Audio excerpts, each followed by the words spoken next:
आज भागदौड़ की जिंदगी में लोगों के पास अपनों को देने के लिए भी समय नहीं है। ऐसे में समाज में कुछ लोग ऐसे भी हैं जो व्यस्त होने के बावजूद समय निकालकर समाज के लिए कुछ करते हैं।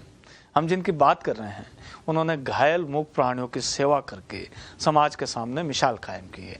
ऐसे ही खास मेहमान से आपकी मुलाकात करवा रहे हैं हमारे साथी देवेंद्र सिंह। पत्रिका टीवी में आपका स्वागत है। हमारे साथ मौजूद है खास मेहमान कमल लोचन। हम आपको बता दें कि कमल लोचन एक पैसे से एक वकील भी है और पिछले 20 साल से मूक प्राणियों की सेवा भी कर रहे हैं। कमल जी, आपका पत्रिका टीवी में स्वागत है। आपको इसकी प्रेरणा कहां से और कब मिली? कि कोई भी हम चैरिटी का काम करते हैं या अच्छा काम करते हैं तो निश्चित रूप से उसकी जो प्रेरणा है वो परमेश्वर ये निश्चित करके भेजते हैं कि हम लोगों को अच्छे काम में जुड़ना है। अगर वास्तव में इसकी प्रेरणा का विषय हम विचार करेंगे तो मुझे अच्छी तरह ध्यान है, जब मैं जलेबी चौक से एक बार निकल रहा था तो मैंने घायल कबूतर को देखा। उसके चारों ओर कुत्ते थे। मैंने उसको बहुत मुश्किल से पकड़ा और उसको पक्षी चिकित्सालय के लिए चारों ओर ढूंढा कि कहाँ ले जाया जाए। आसपास के ज्वार बाजरा बेचने वालों ने भी मना कर दिया कि हम उसकी मदद नहीं कर पाएंगे। मेरे मन में बड़ी निराशा हुई कि हम लोग इन पर्यावरण के रक्षक मूक पक्षियों मूक प्राणियों की सेवा के लिए आज भी हम इतने पीछे हैं, इतने आधुनिक युग में। तो वहां से मैंने इस कार्यक्रम की शुरुआत अपने हाथ में ली और पक्षियों की सेवा का काम प्रारंभ किया। मूक प्राणियों की जो सेवा कर रहे हैं आप, तो इसके लिए शुरुआत में आपको काफी अड़चने आई होंगी। तो इसके लिए कई बार आपके परिवार वालों ने भी टोका होगा, आपके साथियों ने भी टोका होगा। तो ऐसे में आप आगे कैसे बढ़ पाए? एक मध्यम परिवार के होने के नाते परिवार का बहुत प्रेशर होता है कि परिवार के सदस्य पैसा कमाने चाहिए।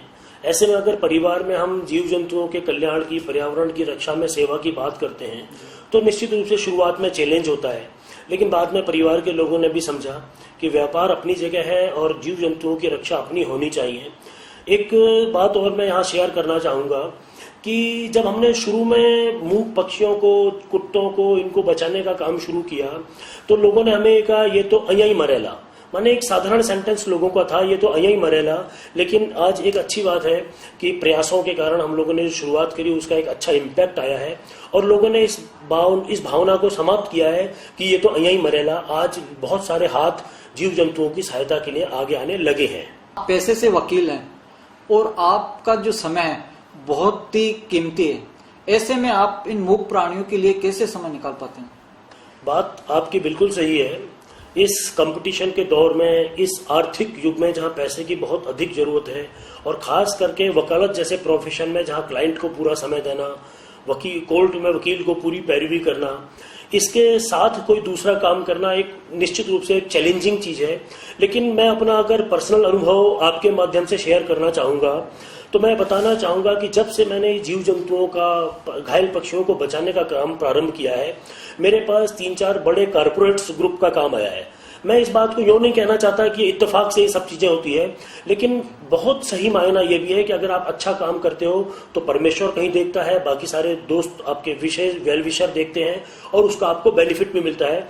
मैं सबको ये बताना चाहता हूं कि अच्छे काम करने का निश्चित रूप से अच्छा नतीजा होता है, आर्थिक रूप से भी, सामाजिक रूप से भी और इस पर्यावरण को बचाने के लिए भी। मूक प्राणियों को बचाने के लिए आप एक चिकित्सालय भी चलाते हैं। तो इस चिकित्सालय को चलाने के लिए आपको कहां से सहायता प्राप्त होती है? राजस्थान की राजधानी जयपुर के बिल्कुल मध्य में मालवीय नगर में हमने एक पशु पक्षी चिकित्सालय प्रारंभ किया है। हम पिछले 10 साल से पक्षी चिकित्सालय, पशु चिकित्सालय चला रहे हैं। पिछले 2 साल से हमारा ये चिकित्सालय मालवीय नगर में चल रहा है।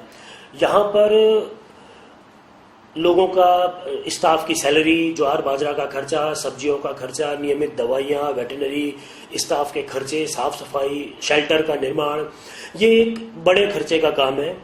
एक हमारी संस्था ने अभी तक कोई सरकार से मदद नहीं ली है, कोई विदेशी मदद नहीं प्राप्त की है, क्योंकि माना यह जाता है कि लोग संस्थाएं खोल रहे हैं और एनजीओ के नाम पर विदेशों से फंडिंग और सरकार की बड़ी सहायता ले रहे हैं। लेकिन हमारी संस्था इन फंडिंग के अलावा केवल आपस में लोगों के सहयोग से, समान विचारधारा वाले लोगों से डोनेशन लेके आपस में मित्र लोग मिलाकर इन सारे खर्चों का संचालन कर रहे हैं।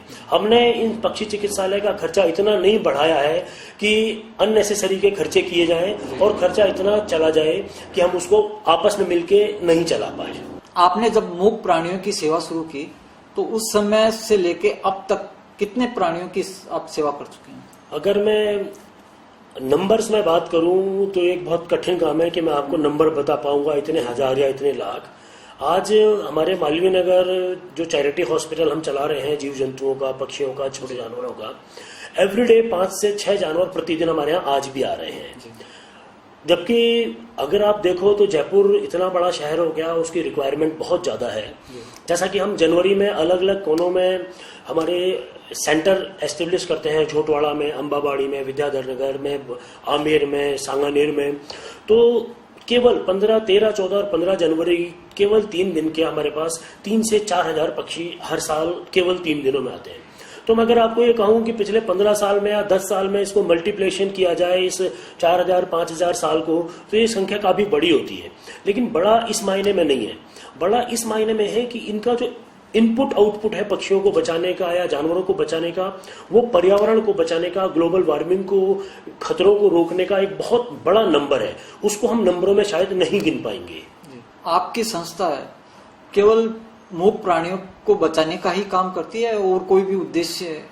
हम जिस ध्येय वाक्य, जिस सिद्धांत पर काम कर रहे हैं वो भारतीय पौराणिक परंपराओं से लिया हुआ है। एक तो परस्परो ग्रह जीवो नामा, हम सब जीव, हम सब लोग आपस में निर्भर करते, एक दूसरे पर निर्भर करते हैं, चाहे वो पेड़ हो, कुत्ता हो, बिल्ली हो, आदमी हो, गरीब हो, अमीर हो। तो हमारी संस्था सबके लिए काम करती है। दूसरा, हमारे संस्था के जो ध्येय वाक्य है वह है सर्वे भवन्तु सुखिनः, सर्वे सन्तु निरामया, सर्वे भद्राणि पश्यन्तु मा कश्चित् दुःखभाग्। कहने का मतलब सभी का कल्याण होना चाहिए, सभी का विकास होना चाहिए, तभी ये पृथ्वी सुरक्षित बचेगी, तभी हम बचेंगे, तभी हमारा पर्यावरण बचेगा। देखा यह जाता है कि कुछ लोग पेड़ लगाने को मान के चलते हैं, इससे हमने पूरे पर्यावरण को बचा लिया। कुछ लोग नशाबंदी करके समझते हैं कि हमने समाज को सुधार लिया। सब चीजें अपनी जगह ठीक है, लेकिन हमारी संस्था गरीब बच्चों के लिए भी काम कर रही है, वृक्षारोपण के लिए भी काम कर रही है, कन्या भ्रूण हत्या को रोकने के लिए भी काम कर रही है। गरीब एरियाज में हमारी संस्था शिक्षा के लिए भी काम कर रही है, निःशुल्क शिक्षा दे रहे हैं। हम ईंट भट्टा मजदूरों में उनके बच्चों को जाके खाना पीना, भोजन, कपड़े, जूते ये भी उपलब्ध करवा रहे हैं। तो सर्वे भवन्तु सुखिनः के सिद्धांत पर हमारी संस्था काम कर रही है, ताकि सबका विकास हो, सबका कल्याण हो। पशु पक्षी जीव कल्याण के विषय में क्योंकि बहुत कम लोग काम कर रहे हैं, इसीलिए हम इस विषय पर ज्यादा ध्यान दे पा रहे हैं। मालवीय नगर में आपका एक पक्षी चिकित्सालय चल रहा है और जयपुर का अगर क्षेत्र को देखा जाए तो वो काफी सीमित एरिया है। ऐसे में आपकी क्या भावी योजना है ताकि पूरे जयपुर शहर को आप कवर कर सकें? देखिए, बहुत अच्छी बात कही है आपने कि आज जयपुर का विकास बहुत तेजी से होता जा रहा है। कई किलोमीटरों में जयपुर फैल गया है और जहां जहां लोग जाके बस रहे हैं वहां पर दुर्घटनाएं भी हो रही हैं, कुत्ते भी घायल हो रहे हैं, कबूतर भी कट रहे हैं, लोगों की गाड़ियों के नीचे आके, पंखे से कट के, बिजली के तारों में, पतंग से, सड़क पे चलते वाहनों में बिल्ली कुत्ते सब शिकार हो रहे हैं। ऐसे में हमारा मालवीय नगर सेंटर निश्चित रूप से जयपुर के बीच में तो है, लेकिन झोटवाड़ा हुआ, सांगानेर हुआ, आमेर हुआ, ये अलग अलग, आगरा रोड हुए, ये बहुत अलग अलग ब्रॉड एरिया है। हमारी भविष्य की योजना ये है कि जिस तरह का हमने एक ये हॉस्पिटल चैरिटी का मालवीय नगर में प्रारंभ किया है, हमारी प्लानिंग है जयपुर के 5 कोनों में, आगरा रोड पर, सीकर रोड पर, झोटवाड़ा में, आमेर में भी इस प्रकार के हम चैरिटी हॉस्पिटल स्टार्ट कर पाए, ताकि स्थानीय लोग या तो पक्षी को, जानवर को लेके आ जाएं या हमारी एम्बुलेंस उनको जाके पिक कर ले। एक तो हमारी ये योजना है कि जयपुर में चारों तरफ इस प्रकार की चैरिटी गतिविधियां होनी चाहिए ताकि ज्यादा संख्या में पर्यावरण के रक्षक प्राणियों को बचाया जा सके। एक हमारी दूसरी योजना ये है कि हम शीघ्र ही, देखिए एक बहुत दुखदायी विषय है, आप और हम सब लोग गाय को बहुत सम्मान के साथ देखते हैं, गाय पर राजनीति भी बहुत होती है, लेकिन अगर आप देखोगे गाय के विषय में हम सब लोग बहुत, हमारी माता है, मेरी भी संस्कृति में है, हम सब लोगों ने बहुत देखा है, हमने साहित्य पढ़ा है, गाय के पंचगव्य से चिकित्सा भी होती है, पर्यावरण भी सुधरता है उसके गोबर से। लेकिन आज अगर देखा जाए तो गाय को दुर्घटना होने के बाद रेस्क्यू नहीं हो पा रहा है। अगर कहीं कोई गाय के पैर में बड़ा खुर उग गया है, मुझे नहीं लगता कोई संस्था है जो उसको रेस्क्यू करके वहां से ले आती हो और उसका इलाज करती हो। मैं ये नहीं कह रहा कि गौशालाओं की बुराई है, क्योंकि हम अच्छाई बुराई में नहीं जा रहे, लेकिन मैं हमारी संस्था की योजना बताना चाहूंगा। हमारी संस्था की निकट भविष्य में ये योजना है कि हम जयपुर में 2 एक ऐसी एम्बुलेंस शीघ्र ही प्रारंभ करने वाले हैं जो कि स्पॉट पर जाकर उस गाय की चिकित्सा करेगी और आसपास की गौशालाओं पर टेलीफोन से बात करेगी कि भाई हमने इस गाय की चिकित्सा कर दी है, अब हम इस गाय को आपके यहाँ देने आ रहे हैं।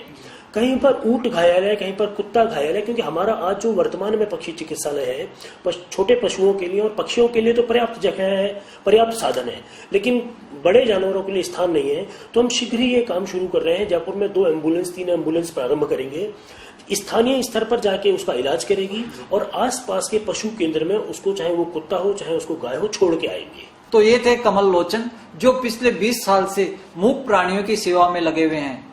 पत्रिका टीवी में आने के लिए आपका बहुत बहुत धन्यवाद। थैंक यू, धन्यवाद।